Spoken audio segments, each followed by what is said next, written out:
حضرت نفسك ازاي الموضوع امتحان بي ايلتس ايلتس دي يعني ليه دخلت الاثنين؟ هو انا امتحنت الاثنين خوفا اولا ان واحد منهم يقع. اوكي فانت عندك جوتا عشان بتحجز قبلها ب3-4 شهور. اوكي فانا لا قدر الله حصل حاجه في جوتا، مهم. عندي 4 شهور مش عارف اعمل حاجه. تمام هبقى ساعتها المفروض اصلا خلصت في الوقت 4 شهور، انت كيف انك تخلص ليفل زياده. مهم. فهبقى انا خلصت ليفل ومش معايا امتحان الليفل اللي قبله اساسا، اوكي وبحرق في وقت.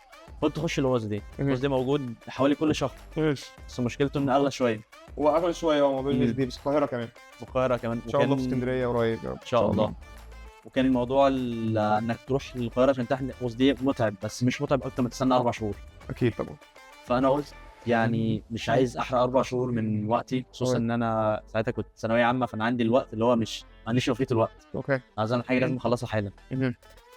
وده كان من اكتر الاسباب ان انا دخلت المانيا اساسا. ان انا اوكي عايز اخلص بسرعه، عندي سنه اعمل فيها كل حاجه. مهم. فالحمد لله دخلت، والحمد لله اتوفقت في الاوز دي وفي الجوتا الحمد لله رب العالمين.